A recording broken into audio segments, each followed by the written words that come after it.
world isn't a complex place for an hour and a half and do something this focused. And so that's partly how you solve the perceptual problem. You don't see the world that much. You screen a lot of it out. Now, there's a good indication, good illustration of this. A psychologist named Dan Simon did this famous experiment which he called Gorillas in Our Midst. And some of you know about it, but I'm going to go over it because it's such a fun experiment to talk about, because it's so ridiculous and so illuminating, and because it's so relevant to what I want to continue talking to you about. So here's the deal. You go into Dan Simon's lab. He was at Harvard 20 years ago when he did this, and he was interested in this phenomena called change blindness. You know, when you see those kids' books sometimes where there's picture 1 and picture 2, and you're supposed to look at picture 1 and then look at picture 2 and see what's changed. It's actually hard. You know, you look at picture 1, you say, well, I saw that. And then you look at picture 2, and it's different, but you can't see the differences. And you have to really compare back and forth before you can check out the differences. And that's what perception is like, is you're very blind to change, way more than you think. And way more than anybody thought before Simon did his experiments. And so he did this crazy experiment. So here's the setup. Video camera set up in front of a elevator bank, right? And so the camera would be here, the elevator bank would be about here, so you know it's pretty close-up shot. There's 6 people participating, 3 of them dressed in black, 3 of them dressed in white. The white team has a basketball, the black team has a basketball. They fill the whole screen, so it's not like they're way over in the corner this high and you can barely see them. They fill up the whole screen. You can detect their facial figures. It's close shot. You see their whole body, but it's clear. There's no tricks in it. And you sit there and you're the experimental subject, and the psychologist or his assistant says, okay, here's your task.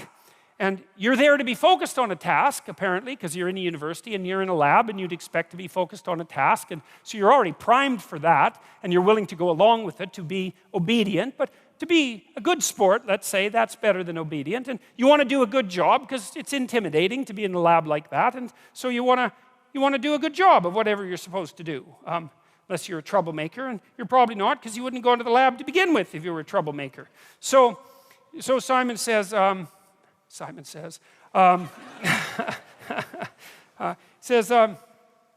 count the number of times, like the white team is going to throw a basketball back and forth, a variety of ways, for 3 minutes. Just count how many times they manage it, and they're going to bounce it and throw it directly and all that. And so the black team and the white team start to mill around on the video, and they're tossing the basketball back and forth, and you're watching the basketball very intently with the central part of your vision. Now, the central part of your vision is very high resolution. And you can tell this. It's pretty easy. I'll show you. I don't know. No, this probably won't work because I think the theater is too big to do it. But we could try it, I guess. So look at my finger. All right, but pay attention to my face. Now, that's hard because usually when you pay attention to something, you look right at it. But I don't want you to do that. I want you to pay attention to my finger and look at my face. And what should happen, except perhaps for those of you who are quite a distance at the back, is that you'll notice that you actually can't see my facial features. So, for example, if I look at even somebody in the 3rd row, if I look directly at you, I can see your facial features fine. I can tell you have glasses.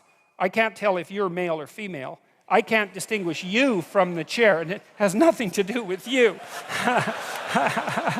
Right.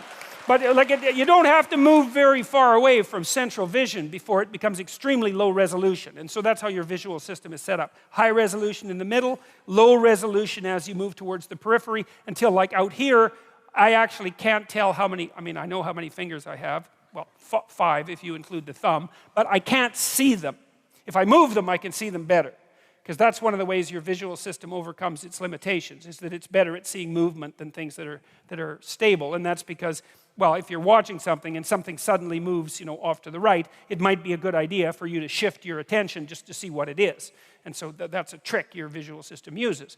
But mostly it's foveal vision, and it's a very, very small part of your visual field, and it's extremely heavily neurologically innervated in the visual cortex. A lot of cells are devoted to that tiny area in the middle of your vision to make it as high resolution as possible. And it might be nice Eagles have two fovea, by the way. They can see better than human beings. Their eyes, bald eagles, their eyes are as big as human beings, and they can see better than we can. They're the only animals that can do that. They have two fovea. But you can't have that high resolution vision across the entire span of your eyes, because then your head would have to be this big to carry that much brain around, and obviously that would be hideous and also counterproductive. So we do the best we can. And what it means is that we're blind to a lot of things that we don't think we're blind to. So anyways, so you're playing Dan Simon's game, and you're counting the number of times that the basketball is tossed back and forth between the white team, and he says how many times, and you say, being a good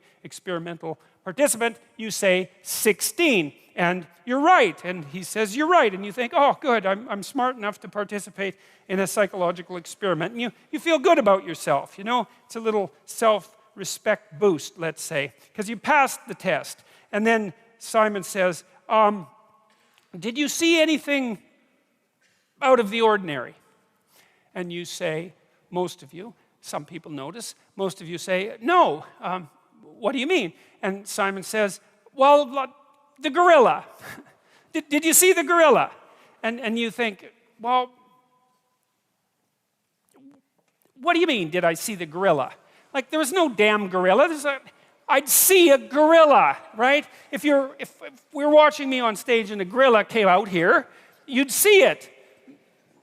Maybe, as it turns out. It might depend on what the gorilla was doing. But in any case, so Simon rewinds the tape as you watch it, so that there's no tricks, and he says, don't count the balls this time, just watch.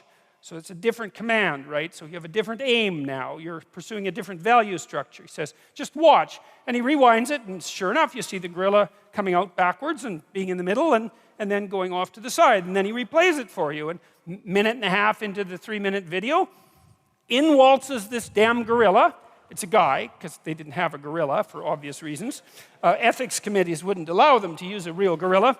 And he's a big guy. He's not a small chimpanzee-type ape. He's 6'4", and he saunters out there and beats his chest like for 4 seconds, right in the middle of the screen, which you might think you'd see since it's right in the middle of the screen, and then he saunters off to the side, and you don't see it.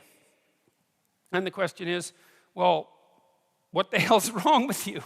Like, why don't you see it? And it's worse than that. Like, Simon has done other funny tricks. Like, imagine you went to a grocery store and the cashier was behind the counter, right? And you're talking to the cashier, and the cashier says, excuse me for a minute, and then kneels down, and then someone else stands up and keeps talking to you. And you think, oh, you're going to catch that. And you don't. About 50% of people miss that completely. So you can, like, change the person completely.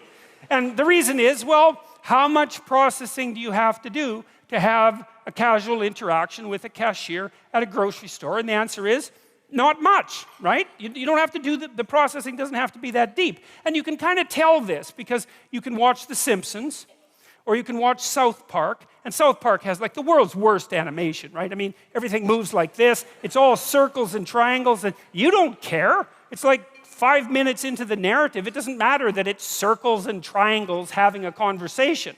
It's fine. The icon will work.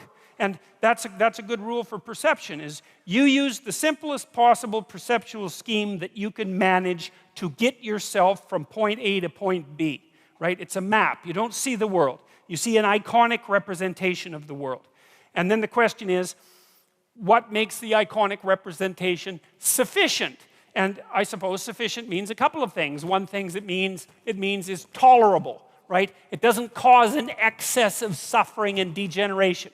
It has to be functional, right? And then maybe a more specific example of that would be, well, it has to work, like a map works. A map is a low-resolution representation, but it's a good enough map if you use the map and you start at point A and you happen to be at point A, which is a good beginning for a map, and then you use the map and you get to point B, and you think, good enough map. And that's really, that's us. That's how we think. That's how we construe the world. Our maps are are really, the stories that we use in the world are really the maps we use to guide us. And they have perceptual implications. But